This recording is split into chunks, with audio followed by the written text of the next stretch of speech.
In front of us we have the materials to make a brush with this gray fox fur. If you are able to find a piece of fur that has skin on it like this is also one of the easiest brushes that you can make from any kind of animal material, because you don't have to cut and bind the hair yourself. You can use this existing skin as a binding. And this is a beautiful, supple, highly absorbent fur. Really, really excellent for making watercolor brushes. It's so soft. Really fabulous. Let's check out the rest of our materials.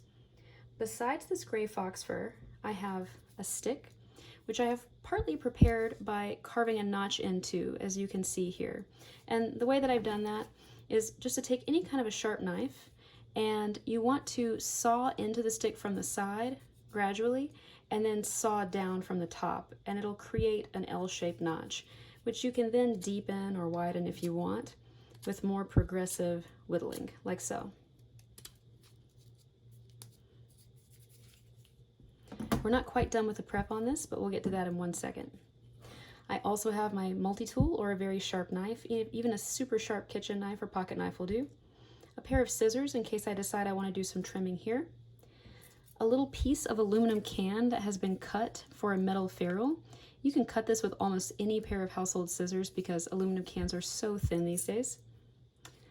A piece of black cotton cord, some sandpaper, and of course our Omni stick.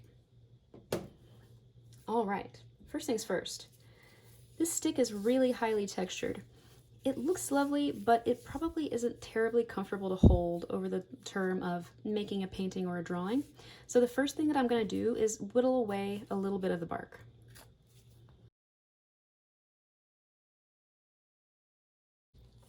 You can see in just 20 or 30 seconds there, we have a nice, beautiful striated surface, but one that's a lot smoother to hold. Now I'm going to take my sandpaper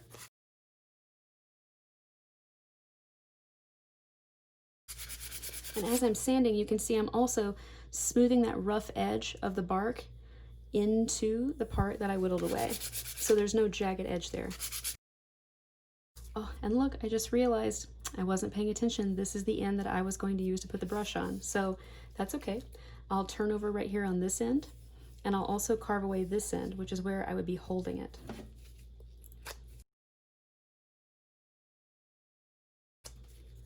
There we go. Starting to look kind of like a magic wand, huh? All right, again, sanding. All right, voila, nice and smooth, just like this other end accidentally turned out as well. All right. Now before I get started with any adhesives, I want to clean up my workspace and make sure that I don't have dust everywhere. Let's get started on assembling our brush onto this beautiful handle. Now, remember this stuff grabs super quickly, but not so quickly that you don't always have to tie things down or clamp them in place. That's why I have one of these cheap little 69-cent 1-inch clamps from the hardware store. You can even get these at some grocery stores, but I got this one at an Ace Hardware. Totally optional. You can also rigidly tie things in place, which I do anyway, with a length of cotton cord. The first thing we're going to do is apply glue in 2 places. First, I am going to put some of our adhesive right here into this cavity, and I'm going to spread it really well outside the cavity too. Get a nice thick coat. Once I get that in place, I'm going to flip it over and apply it to the whole outside as well.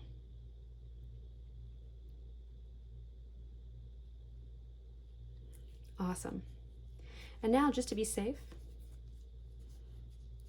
I'm going to prop this up so it's not touching anything, let it get a little bit tacky, and I am going to put a layer of glue all around the inside of our gray fox fur.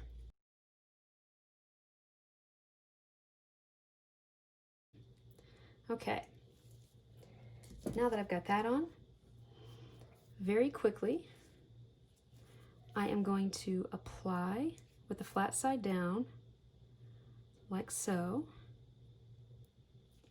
and then wrap this into place. You see I'm squeezing one side into place, holding it down, and then squeezing the other side on top of that first side, wrapping it tightly, kind of like a burrito almost. And I'm squeezing it and holding it into place. Now, rather than sit here and hold this the entire time, I am going to take my 1-inch clamp and I'm going to clamp it in place, because this little pressure clamp can squeeze it way more tightly than my hands ever could. All right, so we're just going to let that set for 30 to 45 seconds. All right, let's check it out. I'm going to unclamp and feel to see if it's set. It feels like it's already almost set, which is fabulous, but I'm not going to completely trust it, so I'm not going to pull on it too much. Now you can see how messy this looks. Not super aesthetically pleasing. Probably wouldn't be super easy to clean either. So here's what we're going to do. I know that I want a big, voluminous, fluffy end on this brush, but I don't necessarily need all of this.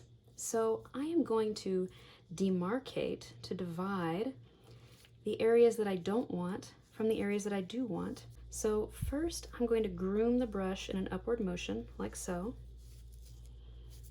And I'm going to pull hair down and try to create a pretty clean line here. Holding it in place, carefully clamping it so it starts to set the glue again. I'm going to trim these fibers off because I don't need them. They will only get in the way of the adhesive that I want to use to put my ferrule in place.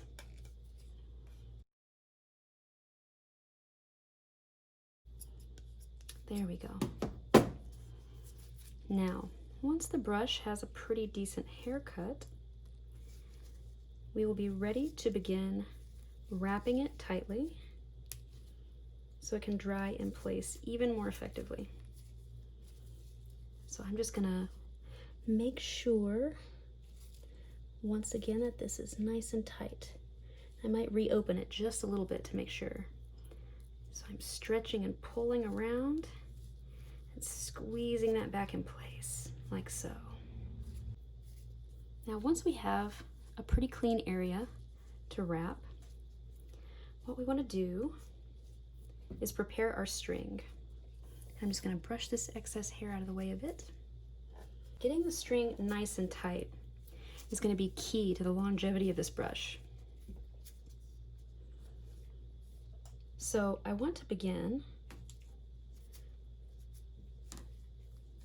by tying the string up high around where I imagine the end of the stick part of the brush is.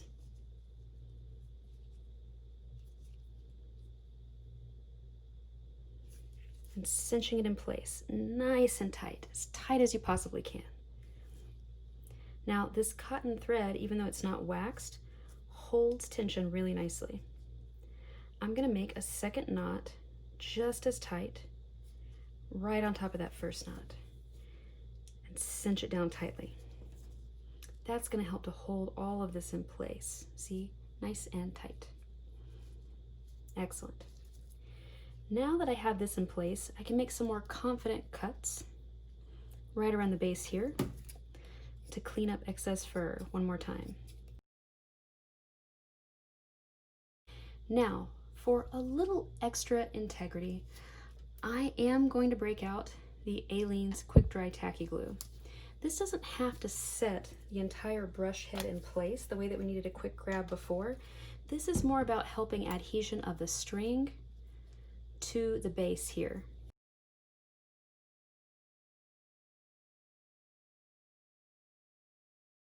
And now I'm going to grab this little short tail here, hold it down against the base of the brush, and just like we did with our plant-based brushes, I am going to firmly wrap very, very tightly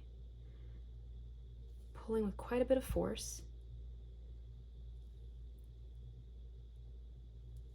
This black cotton cord around and around this base. And you can see I'm pulling it so tightly that it's squishing the glue out of the sides there. That's what you want to see. So keeping a lot of tension on this brush.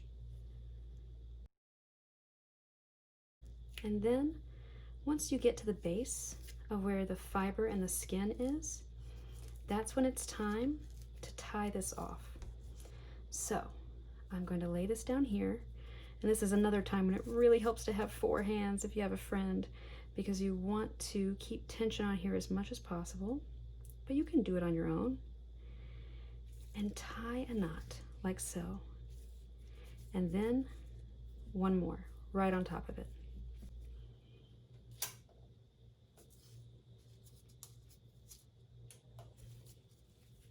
Voila.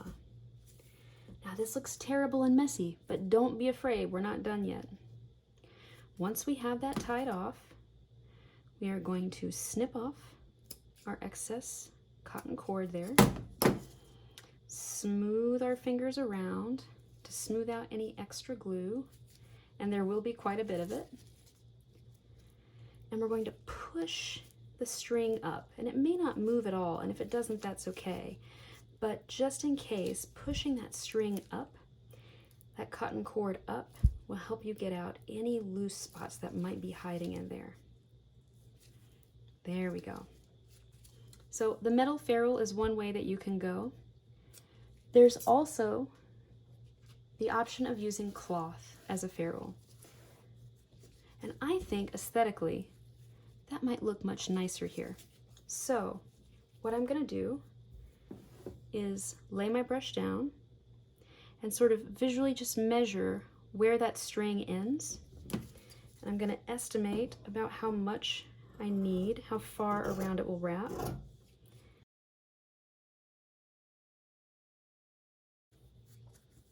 So since we're going to use cloth instead of the metal ferrule, we can use either the Omni Stick or the Aleene's, because this isn't about the structural integrity of the brush. It's not something that's required for it to set super quickly. I think I'm actually going to use the Aleene's. So just as we did before, I want to apply a really healthy coat, and I want to apply it all the way down, not just here, but all the way down to where the cloth would end, like so. And then I'll just spin this, put a little extra in here, and then rub it in so it's not dripping and puddling too much.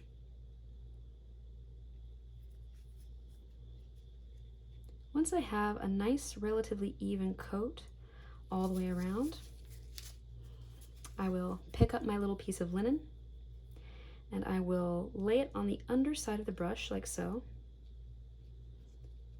tap it into place, make sure it's nice and smooth all the way down, and I'm going to rub a little glue right here along the edge.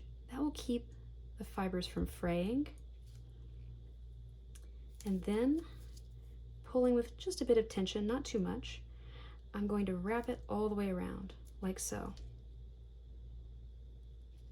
Now when I get to this edge here, I need more glue to hold this in place, right?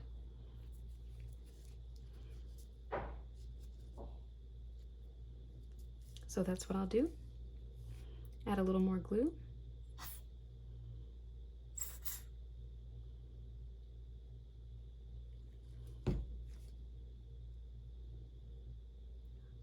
Wipe it in just a bit, smush it over, and wrap. And I'll bring some of this excess glue, instead of adding more, just a bit of it over, so I can wrap this all the way up and meet the end. And then I'm going to give it a nice twist, just to get it nice and tight. There we go. And then I'll put just a dab of glue along this final edge here, to make sure that I don't have any fibers that fray.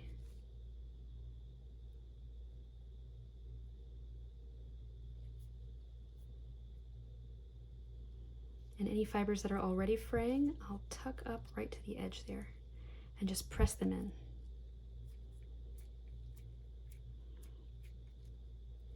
All right, there we go. Now, if you want to trim this brush, you can, but I like the voluminous mop sort of nature of it. I'm very intrigued to see what kind of marks it makes when it is wet with the India ink. So, that's one of our more complex brushes out of the way. You can see the beautiful materiality of it, and this will look even more fabulous after the glue dries because it dries clear. So we'll keep it nice and clean, free of dust until then. You could even tie a little string around here at the end if you wanted, so you could hang it from the wall. That would be very nice. But this is a fabulous brush that any artist would be lucky to own, and you can make one of these for yourself.